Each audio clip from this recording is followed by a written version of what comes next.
This program is designed to provide general information with regards to the subject matters covered. This information is given with the understanding that neither the hosts, guests, sponsors, or station are engaged in rendering any specific and personal, medical, financial, legal, counseling, professional service, or any advice. You should seek the services of competent professionals before applying or trying any suggested ideas.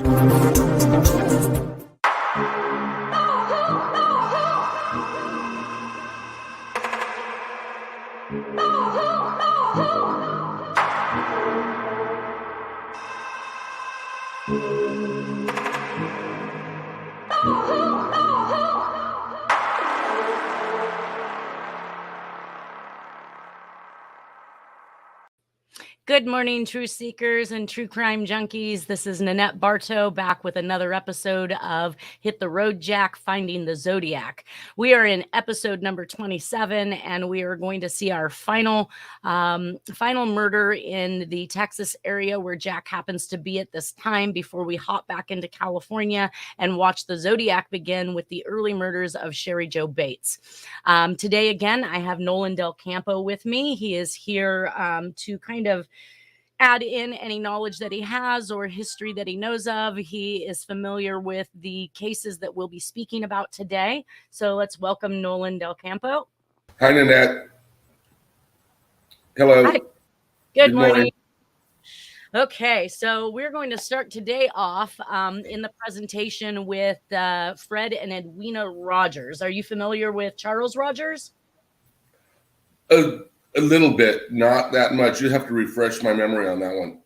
Okay, let's bring up the presentation then, and we'll start with June 23rd, 1965. Fred and Edwina Rogers living at 1815 Driscoll Street, Houston, Texas, with their son, Charles Rogers. Their bodies were found bisected, beheaded, and placed in the family refrigerator.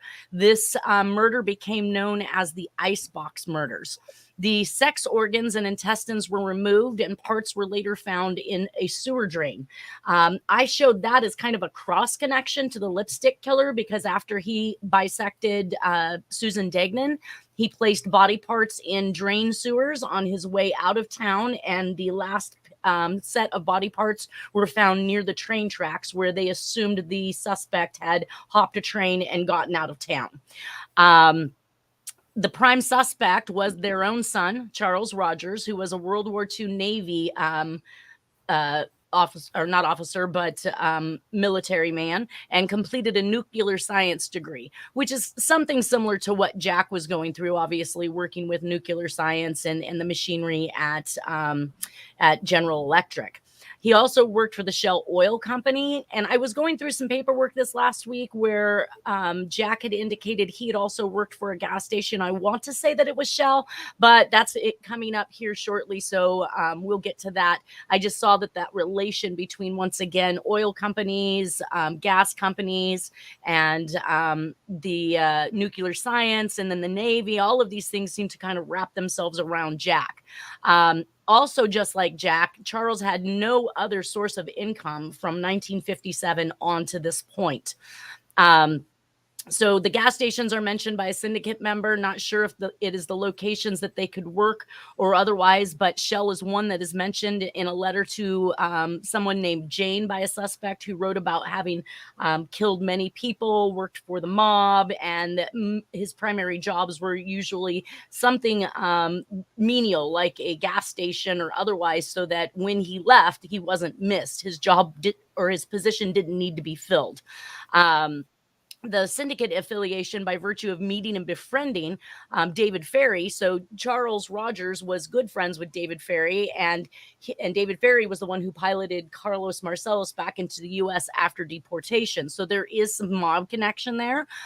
There's also a CIA connection. It is believed that Rogers joined the CIA in 1956, same time as Oswald. Now, again, this is happening in Houston, Texas, and we know that Jack is somewhere in the Austin area of Texas at this point in time. He owns the battery shop. He is with Doris. And we know in 65, at least I believe, he is not, or he is actively working his own business. Again, he was supposedly had put up 2 mobile homes to rent out during that time. There also may be some involvement with MK Ultra and Charles Rogers, though the information that I've found, I've got a couple slides on him, so we'll talk about some of the things he did. But obviously the mob, syndicate, CIA are known for dismemberment, which plays into many of these crimes. I did search for the picture and found the picture of Charles Rogers over here to the right. And let's see. Jack never mentions who he does his flying lessons with, but at this particular point in time, it is stated in Stephen Dewhurst's book that he is taking flying lessons. So it could be with any number of pilots that we will be talking about, including Arthur Lee Allen, which I was kind of under the impression that is who he had done some of his flying with. And Arthur Lee Allen was a suspect for the Zodiac murders. There's also been some contention that Arthur Lee Allen had piloted a plane to Riverside at the time of the Cheri Jo Bates murder, which we're going to be getting to here just within a few slides. So Jack, the MO in this particular double murder is a lot like Lipstick, but also a lot like some of the victims in Black Dahlia, especially the Black Dahlia herself, in where people, it's not just a murder, but it's really gruesome details about, dismemberment and things like that. Correct. And removal of the organs. So you got to remember that in the Black Dahlia case, that she had actual cuts in her abdomen at the precise, and I believe there was talk about the removal of her sexual organs. But again, what you read these days is it conflicts for me. This last week's research was very tough because everything you're finding now, they're trying to bifurcate these cases and they want you to believe that Cheri Jo Bates is not related to the Zodiac. So you're getting a lot of rhetoric in regards to it not being the same person or why it isn't the same person. And even the evidence that they once talked about 12 years ago is being removed. I'm going to get into that once we get to Cheri Jo Bates, but let me just go ahead and quickly move through Rogers and let you know what I do know. So he was born and raised in... Really quick. Okay. So Jack was originally from Illinois, correct? No, he was originally from Texas. His mother and father had owned a farm. His father had died being crushed by a tractor. Shortly afterwards, she called her brother in to help her with the farm. And then shortly after that, she sold the farm and she moved to Chicago, Illinois. So I think that Jack was kind of a wanderer at that point because it was said that he left home at the age of 14 when she brought her brother in and he began bootlegging. And so for 3 years, basically from 14 to 17, he's bootlegging alcohol, liquor. He's hunting to eat. He's hopping trains around from one place to the next, basically being a handyman at people's homes. He was basically untrackable at this point, even though if you read his military records, he says that he was driving light duty truck. I love that. He was driving a light duty truck for 3 years. Now, I don't know how it worked back then, but could 14-year-olds get licenses and drive light duty trucks for businesses? I don't think so. I don't think so either. So when he says light duty truck, it's kind of comical to me. But so his mother in 1944 sold the farm and moved to Chicago, Illinois. And I think that's what then caused Jack, or Jack was in Chicago, Illinois, and mom moved to where Jack was. But I know that there was family members in both Michigan and Chicago. So, and that's probably where her brother came from. So she likely moved to where family was, and Jack was familiar or was already in the Chicago area by the time his mom moved there. So it could have happened a number of ways. Either she went to where Jack was or Jack was traveling to where she was, but we definitely have that Chicago proximity. So basically, Rogers served in the U.S. Navy during World War II, received a degree in nuclear physics at the University of Houston. He became a petroleum geologist as well as a licensed pilot in the Civil Air Patrol. While a member of the Civil Air Patrol, Rogers became a friend of David Ferry, who's also a pilot. After graduating from college in 1947, Rogers worked as a seismologist for the Shell Oil Company until resigning in 1957. So again, we have somebody who works in a very high-profile job who just walks away for whatever reason, and then shows no source of income from 1957 through the time he goes missing in 1956. And that's pretty much how I explain Jack. After General Electric, he leaves a high-profile job making an amazing amount of money to what? To go to work for gas stations? Like, it just blows my mind that this is what's occurring, and it's occurring more than once. So that's another reason why I pulled in Rogers into this presentation, is because it's almost as if Jack and him have followed some of the same paths. So I know that they've documented the man on the grassy knoll, and I did throw in some stuff that we're going to talk about here, Nolan, because somebody tried to accuse him of being one of the tramps. And when we get to that slide, we'll talk about that. So yes, known as the Icebox murders, Rogers believed to have murdered his parents Sunday, June 20th. It is believed that Rogers stayed at the house for several days following the murders, even answering a phone call on the morning of the 23rd, only leaving through a back exit after the police arrived at the house. The book alleges Rogers' involvement in the JFK assassination. The authors Craig and Rogers charged that Rogers murdered his parents because his mother became suspicious of his alleged involvement in the Kennedy assassination and threatened to bear witness against him. Rogers has been identified in some Kennedy assassination conspiracy theory forums as one of the three tramps arrested near Dealey Plaza on the afternoon of Kennedy's assassination, along with E. Howard Hunt. According to the Watergate conspirator E. Howard Hunt's posthumously released confessions, a gunman nicknamed Frenchie. What do you know about Frenchie? Frenchie, I think that would be Jean-Pierre Soutre. He was an assassin that was involved in plots to kill Charles de Gaulle in France and in Mexico. And wasn't he also in prison at the time? Dallas. What's that? Wasn't he in prison? Wasn't he released from prison? I read somewhere that this French guy was released from prison long enough to go to Dallas to perpetrate this thing. I don't know if he was released from prison, but he was in Dallas on the day of the assassination, and he was flown out on a private jet 2 days later to Mexico, where de Gaulle was going to be visiting. Gotcha. So yeah, that would be right in line with our pilots. Yeah. Soutre's mentioned in the book Crossfire by Jim Mars that we talked about a couple weeks ago. So I guess, and Frenchie was alleged to be one of alleged, as it says, to be one of Rogers' CIA code names, and that was alleged by the authors of that particular book. Rogers disappeared subsequent to discovery of his parents' remains in the family refrigerator in '65. According to Craig and Rogers' book on Rogers, Rogers was last seen piloting a plane from Houston in the direction of Mexico and Central America. So that throws us back to the Mexico talk that the Black Dahlia had, that the information that came up in the lipstick killing case. Everything refers back to Mexico, but I think that's a direct relation to the CIA. What do you think? Well, they had a major office in Mexico at the time, and there was a lot of links between Lee Harvey Oswald and Mexico too. But a lot of people think it wasn't Oswald that was going to there. It was a Oswald double, a lookalike. So there are a lot of connections, but one thing is for sure. Soutre is an assassin. He was in Dallas that day, and he flew to Mexico within 48 hours after the murder. Well, and so it's interesting to see. I think that they keep the information going in different directions, obviously, to confuse us. It gets to be a little overwhelming. You're overstimulated by things, so you don't really want to dive in deep and investigate these things because there's too much to have to sort through. And this would be one of those instances because we're going to look at those pictures side by side.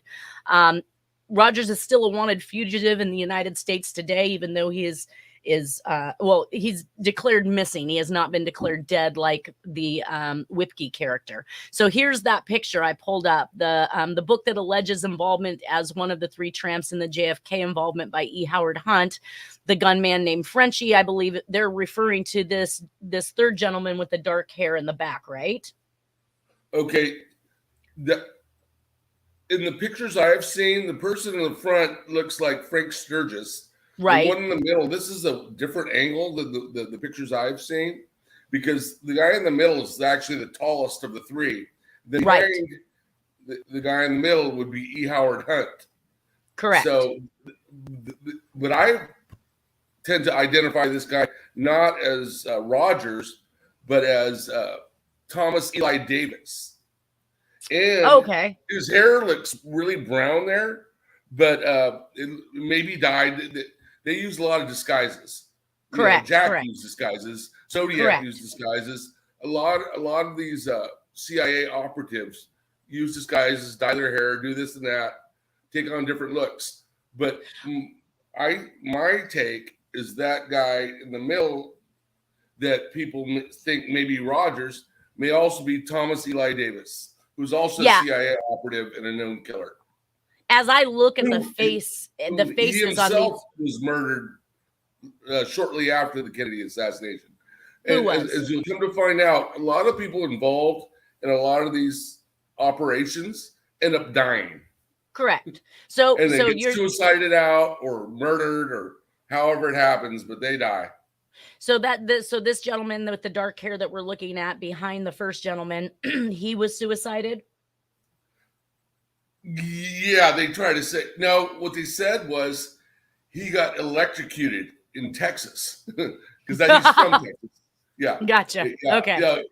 Yeah, he was very sharp scientifically and very handy with different electrical things. He would have never done what they say he did. He put these two cords together and allegedly he was electrocuted, but he was totally fried. It was gross what happened to him. Yeah. Well, when I look at these two pictures side by side, Rogers next to one of these three tramps, I don't see the similarity. Quite frankly, the facial structure is completely different for me. Even if this the picture of chin Rogers is too big on the guy. Yeah. Right. And he doesn't have these nice little pucker squirrel cheeks that we see in one of the tramps. Rogers just does not fit the bill for me. And his hairline, his widow's peaks at the top are not as far back as what we're seeing in this picture. That's not something you can hide or disguise. So the hairline is off for like me. Sutre, though. Oh, does he? Yeah, he's got that French look.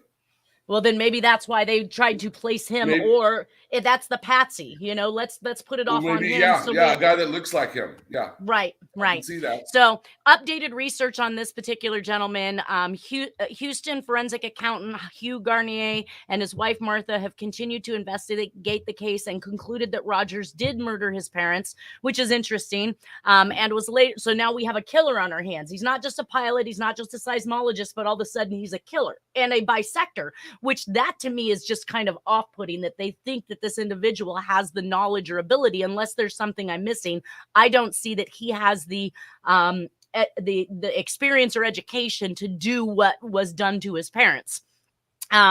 It says that Rogers did murder his parents. They believe that Rogers murdered his parents and was later killed in Honduras.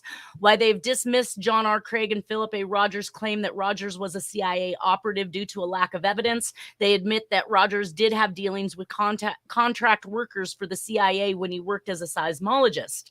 Now, I know that as I had read through some of these things in regards to the lack of evidence, it really is just a supposition. But what I was reading was that his mother was getting extremely suspective of him because he wasn't working. He had no known source of income. He was, hunkered down in his room, barely went out of the house. The phone calls that were coming in, she must have been warded off of. Like, he must have told her, don't get on the phone or don't answer the phone, because she had some concerns about what he was into and what he had going on.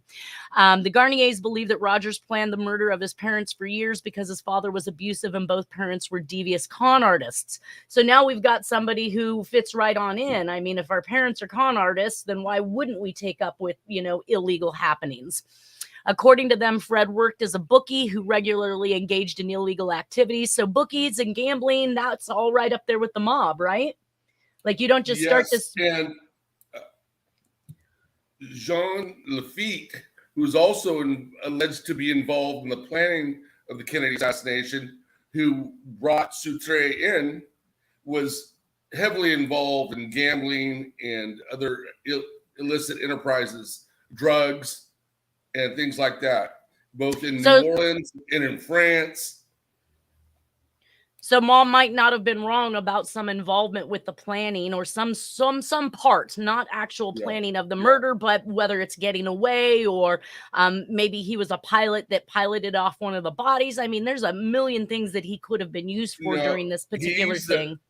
He's a handyman to have around, and he's also a guy that could easily be used as a patsy. But exactly. But to go back to Lafitte, named after the pirate, Jean Lafitte. Anyway, Lafitte was a chef at the Trade Mart in New Orleans that Clay Shaw ran. Mob affiliation. Ties everywhere. All right. So the Garniers claimed that after Rogers killed and dismembered his parents, he fled to the U.S. for Mexico and was never found because he was aided by powerful friends he met through, get this, folks, ham radio hobby. So I got really tickled to see this because further research has indicated that he is into ham radio. And we know that Jack was actively on ham radio. He had already applied for several licenses up to this point. So he would have been inside, I think, this particular group of individuals. And while working for various oil and mining companies. So again, we have the oil and the mining companies in again. They've theorized that Rogers eventually made his way to Honduras, where he was killed over a wage dispute with miners. In October of 2003, Redbud Publishing released The Icebox Murders, a novel written by the Garniers. According to a review in the Houston Press, The Icebox Murders was written as a fact-based fiction and supposition. There are many unnamed characters in the book, various politicians and attorneys, as well as the eyewitness who saw Rogers in Honduras after 1965. So I do find that to be extremely interesting, is that wrapped up around Rogers and the research that this couple did is various politicians and attorneys. And I've already called out several politicians, and I have called out a couple of attorneys at this point, Melvin Belli and F. Lee Bailey.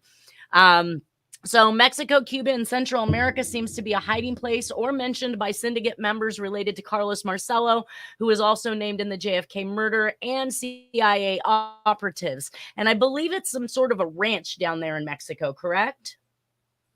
Yes, I believe so. But also Honduras has long been a spot that the CIA uses. They have airports and landing strips down there and training grounds, Costa Rica and Honduras. But also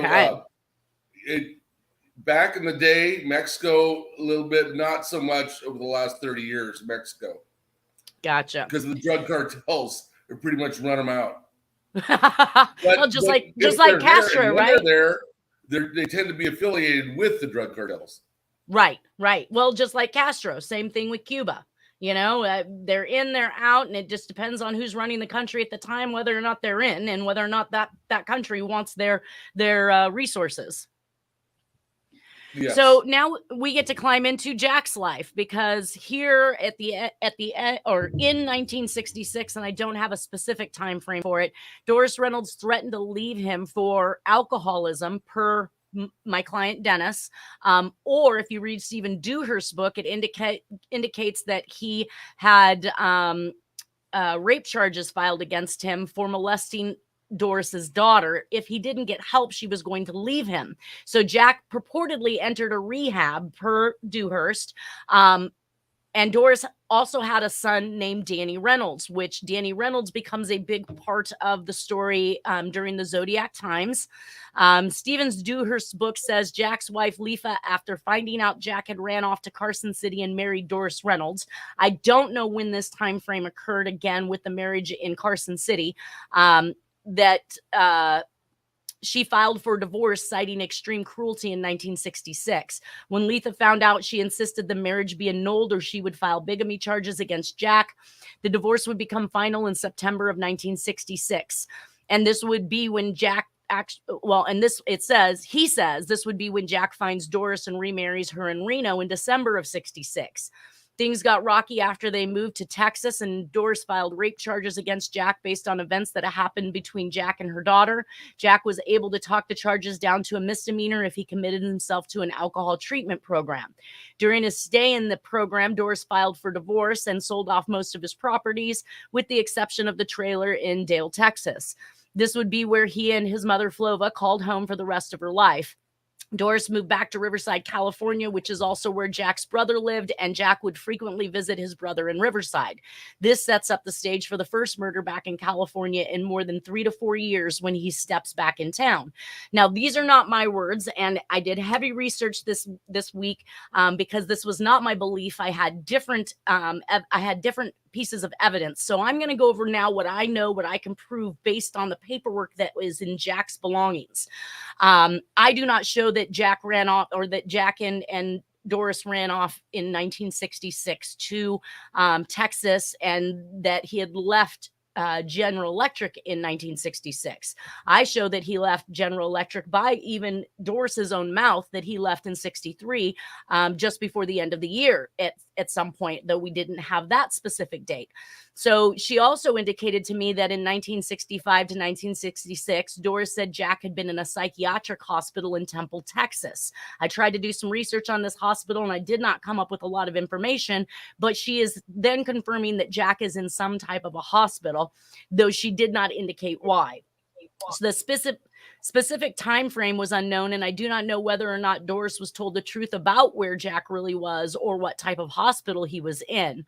Doris had a son named Danny Reynolds, and she never mentioned a daughter in our conversation. So it was interesting to find out this theory about Jack having attempted to rape or statutory rape her daughter. Oh yeah, she never mentioned that in our she never mentioned that in our conversations, or that Jack had done anything to her daughter. And Danny Reynolds becomes the big player in Jack's life, and Dennis believed it was due to the crimes committed together. Danny had a long history of incarceration, and when I spoke to Doris, she was extremely scared that if I talked to him, that for some reason he would go back to prison, and she would be left alone in her elderly state. So she absolutely would not allow me to talk to Danny Reynolds. Now, I could probably try to find him or reach out to him now.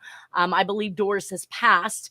That whole conversation came on the play of, after I spoke to him, I gave her information to the FBI. I said, you can find Danny Reynolds there. We were looking for a secondary donor to the DNA that was ran on an envelope of Jack's, because they actually mixed the DNA under the stamp of the under the stamp and the lip of the envelope together, ending up with two DNA profiles. And they told Dennis and I that they could not make an identification next to the Zodiac because they had these two profiles. They would have to find that second source, sort that out from the profile, see what was left, and then compare that to the Zodiac.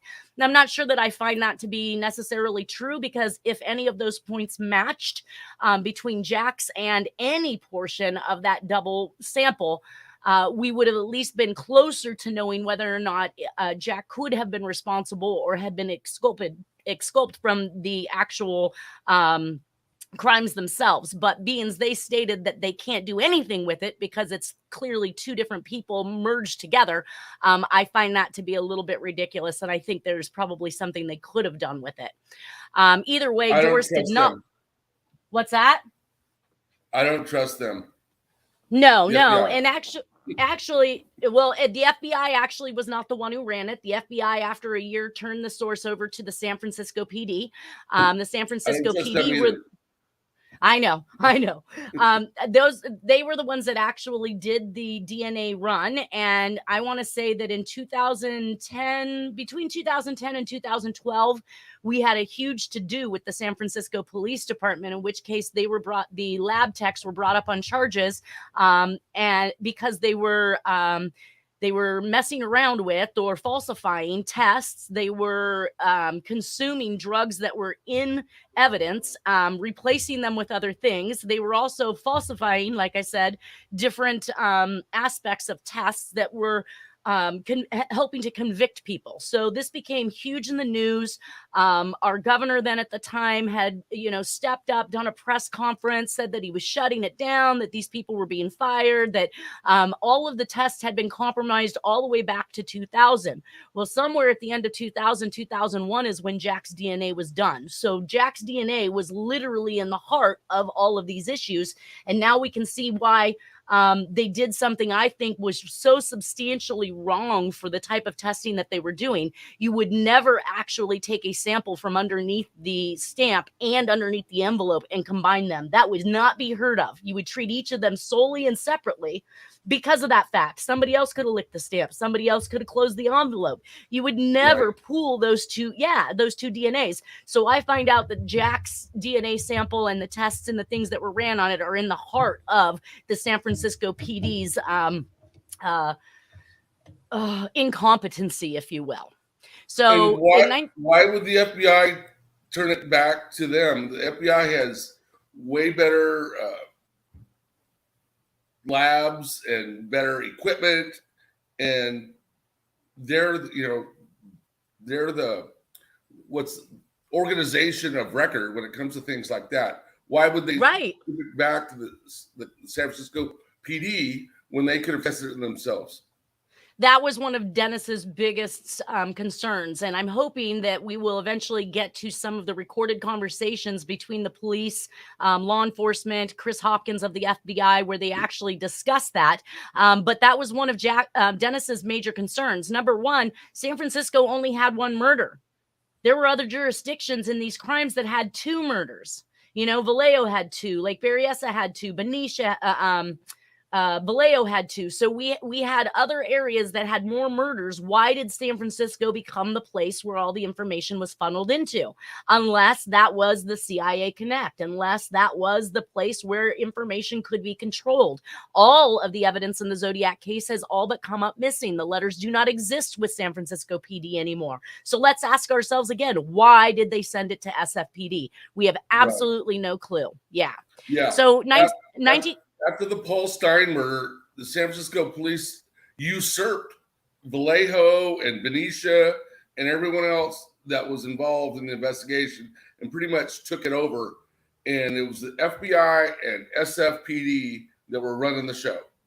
Correct. And at least up until 1990, until the FBI dropped out. So I have no answers for that. And I don't know that I don't know if I even ever asked Chris Hopkins why it was sent to SFPD.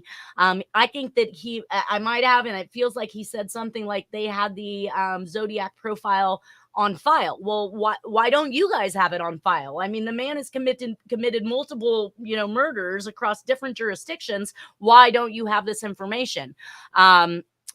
In 1966, early at some point, Doris claims to have left Jack and returned to San Jose, California, just like Jack's story. So I'm going to continue with my line of reasoning here versus Stephen Dewhurst, because I think his confuses the time frame in which things are going on. And Doris seemed to be extremely straight-minded. I mean, the conversation was great. She wasn't having trouble recalling anything. This was a very traumatic time or period in her life. She was very aware of what information she was giving me. In fact, she had to make sure on multiple occasions that Jack was literally dead. She was scared to talk to me on our first phone call because she didn't believe Jack was dead. So 1966, early, she claims to have left Jack, returned to San Jose.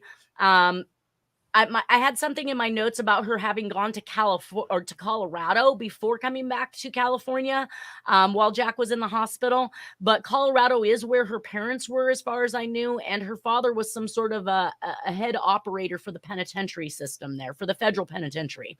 After leaving the hospital, Jack found that Doris had sold all his belongings and moved back to California. I think this would have been a good trigger point for Jack and why we see the murders start up when he hops back into California. So not sure if it is a hospital or an alcohol program. Again, not clear what Temple, Texas is. The most I could find was a psychiatric hospital. In September of 1966, it was Jack's words stating that he had returned to Riverside, California, to his brothers in Riverside, California. And in the meantime, Jack's divorce from Letha is also final in September 22nd of 1966. So Dennis stated that Jack claimed to have returned to California looking for Doris. So here his divorce is coming to an end with his first wife. His next wife, which I am not sure at what point he may have already married her, if there was in case this bigamy charge that was going on. I would think that Jack would be well aware that you can't marry somebody if you're still married to somebody else, but people do strange things.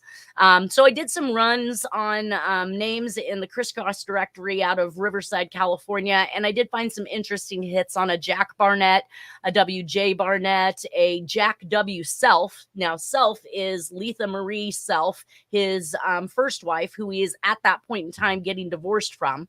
I don't know if this would solidify by any means that Jack was actively living in Riverside, though his brother was there. I did not see any indications of his brother, but Barnett was his Jack's mother's maiden name. He's been known to use that. In fact, I have a pretty extensive background report on him showing that Barnett is one of the names that he used, and it wouldn't be beyond him to actually use Self as well. We do see that there are several Selfs listed in the crisscross directory in Riverside, so she may have had family there as well. So that brings us to a murder in September 18th of 1966. And since we do not have the precise date or time in which Jack returned in September, we just know September. It invariably could have happened after this murder. So he's in Texas at some point. He could have traveled back to Chicago for this particular murder and then came back to California. But I bring this one up because, again, it's another one of these murders in the same location as the lipstick killings. It's high profile. It's a political, there's political affiliation. There is mob affiliation. And once again, it's unsolved. And that just blows my mind. So September 18th of 1966, Valerie Percy from Chicago, Illinois. She is the daughter of Charles Percy, who became a U.S. Senator. They were Christian Scientists, and he was an up-and-coming presidential nominee. So Percy was struck on the head and stabbed more than a dozen times. Again, this sounds exactly like the last murders that we talked about.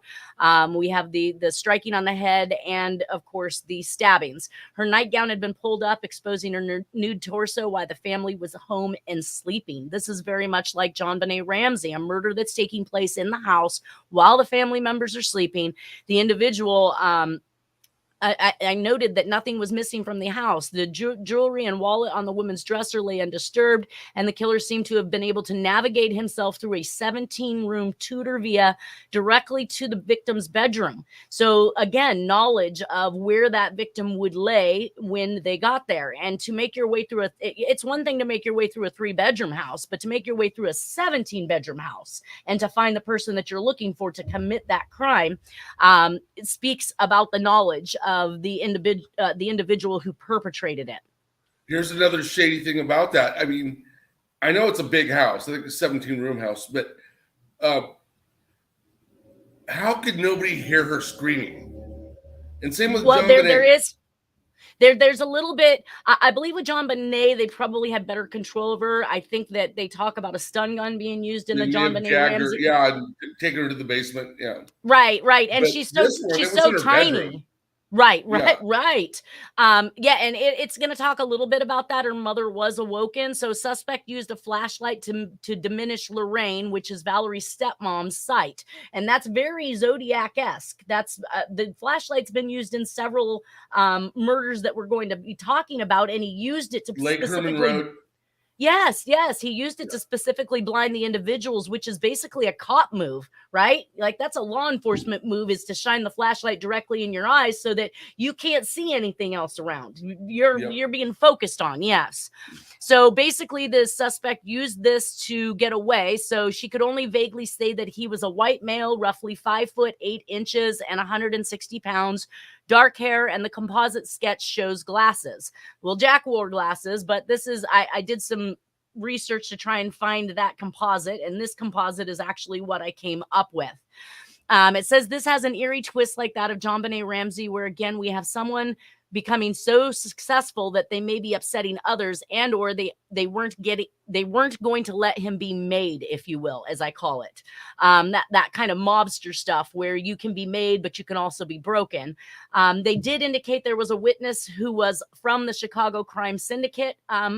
I don't know who that witness was, and I could not find further information on it. The evidence showed the killer got in by cutting a screen, then scoring the door pane with a glass cutter. That's the crash that initially awoke Lorraine, the stepmother. The cops scoured the property and came up with a number of potential clues: a moccasin, a glove, a bayonet, a pocket watch, a scissor blade, and a rusty knife, although none of these objects were ever determined without a doubt to have been left by the killer. So either these people in this very rich area have a whole lot of extrinsic evidence laying around their property that they're completely unaware of, including several knives, or these were left by the killer. But I did find a picture of the bayonet style, which is a military style knife that they found around the house in a lake. So there are things leading back to the military connection once again. So, daughter of Charles Percy, just to give you some background on it, Charles Percy's mother was from the powerful Herndon family of Virginia. Percy was in the Navy during World War II and returned to Chicago, Illinois at the end, and his political career was endorsed by the likes of Eisenhower and Lyndon B. Johnson. He also worked on Rockefeller's campaign for the New York governor. These are some very powerful parties that are surrounding him, and his daughter was killed during his run for Senate, which he ended up actually winning in 1966 for the Republican Party. Richard Nixon attended Valerie's funeral. J. Edgar Hoover took a personal interest in bringing the murderer to justice. About a battalion of federal, state, and city investigators were assigned to help the Kenilworth police solve the case, but nobody could solve it. So again, we're talking, I'm not going to say they couldn't solve it. I'm going to say that people were not allowed to solve it. And the reason for that is the information I'm about to give you. Charles ran some more information about Charles. He also ran the motion picture camera firm in Chicago, Illinois, and then the nation's film capital, founded by Donald Bell and Albert Howell. So now we have another media connection. Valerie's twin sister, Sharon, was married to a Rockefeller. She completed her own investigation, and it has never been made public. That blows my mind. So who goes through the efforts of attempting to solve a case, but never presents any of their findings? One focus of their investigation was a cross-country burglary gang traced to Colorado, Illinois, Louisiana, Pennsylvania, and Texas. These are all mob areas we've talked about so far, but nothing was stolen. So why target a robbery gang? It just really didn't make any sense to me. Does not make sense. No. The Percy files, which are, it says box loads of records, reports, and photographs collected by state police and kept at a Kenilworth police headquarters, have been kept secret since 1966. Authorities tried to block a Freedom of Information Act request by lawyers from New York and Chicago who want to make the files public. Judge Ann, Demakopoulos has ordered that the 20,000 pages in Percy police files will not be made public, although some records from the coroner's office pertaining to Percy's death will be released along with some more recent official emails. Meantime, the slaying of Valerie Percy remains a mystery entering its 6th decade. Now, that's something I would love to talk about, Nolan. I mean, honestly speaking, when we get this far into something like this, at what point does it become public knowledge so that the public can assist and possibly help solve these cases? They don't want it solved. Yeah, well, that's the clear answer in these cases, of course. And that's what I'm really getting to is honestly speaking, if you have a Freedom of Information Act request and it is supposed to be made public, or you're supposed to be provided it based on that request, how is it that they're capable of continuing to keep these things covered up? Yeah, and why would the sister do an investigation and then not go public with it? Right, because I believe, and say, and that's what I think I got to, along the lines with Harriet Suchet attempting to get a article put into the newspaper with the San Francisco Examiner, and being told there were people that were very much still alive that did not want to see this concluded or for this to be solved. So it kind of reminds me of what we're seeing here, where people have attempted to get this information and they've been forced to go so far as to file a lawsuit, and then only to have the judge deny them of what it was they were looking for, and was likely rightfully the public's to begin with. I think after so long of a case being cold and them not solving the crime, especially when they start to put it on the back burner and say they don't have time or resources for it anymore, why continue to keep those things silent? Yeah, well, judges have the same ethics as the people that appointed them to their position. So correct. If you were appointed by a scoundrel, you might be a scoundrel yourself. Just because you're a judge doesn't mean you're above reproach. Right. 30 years in law, It's taught me that. Just before Cheri Jo Bates, I actually stumbled into this murder. September or October of 1966. The body was found on December of 18th of 1966 on off of Paradise Drive. And Belvedere in Tiburon, California. 3141 Paradise Drive in Tiburon has been linked as a possible burial site for Zodiac victims, which is 23 miles from Bolinas Lagoon. And this is related to the Dear Draft Board letters in 1968, which claims to have been treated in Marin County and Tiburon. Proximity is undeniable because he literally writes Tiburon on his map.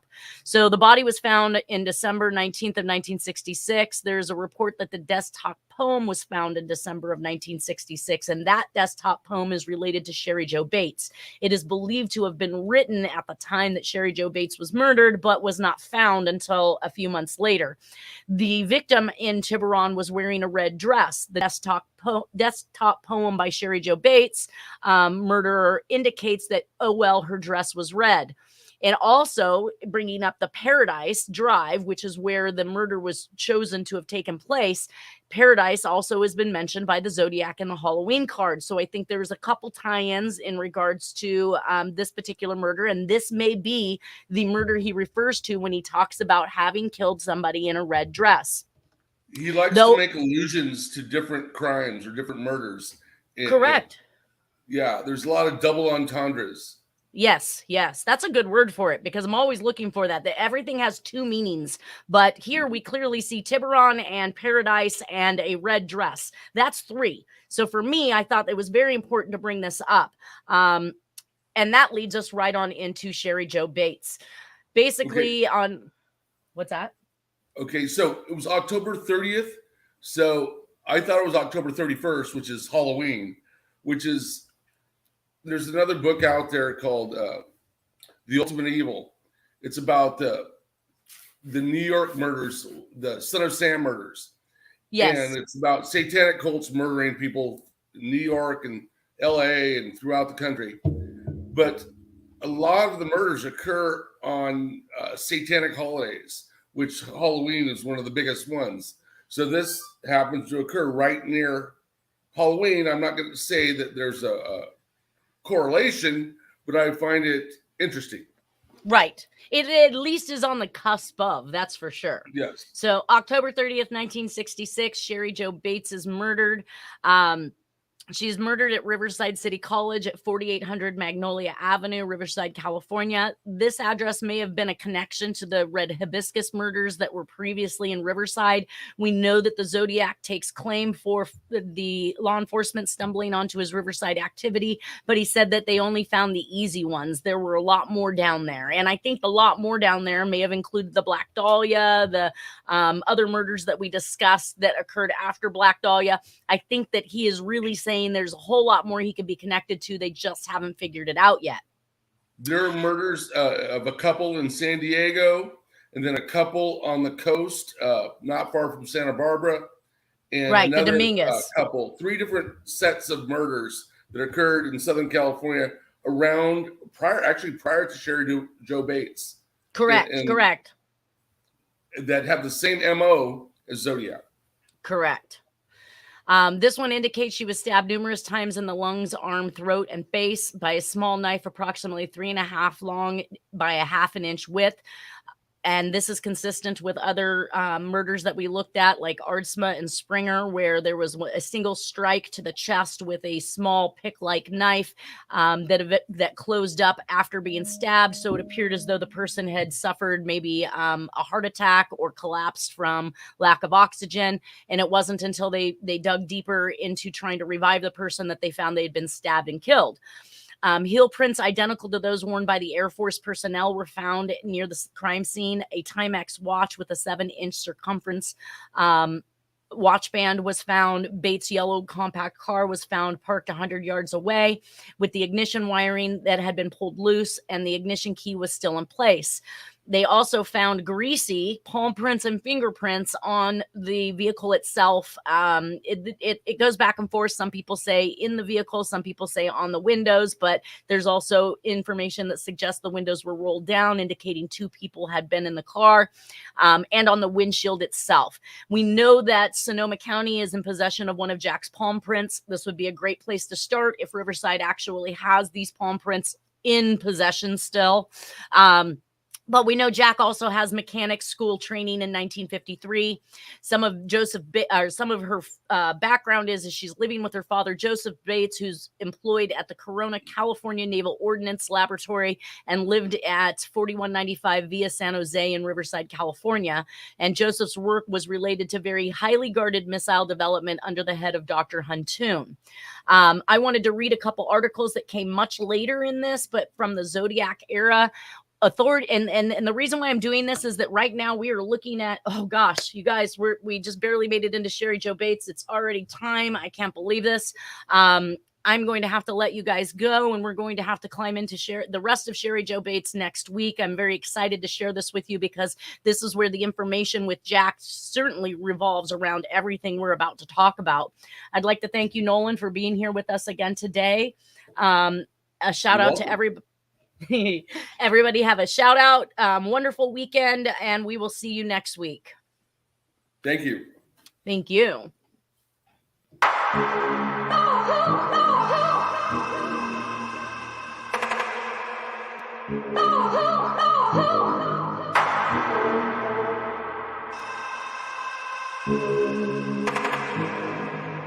Oh,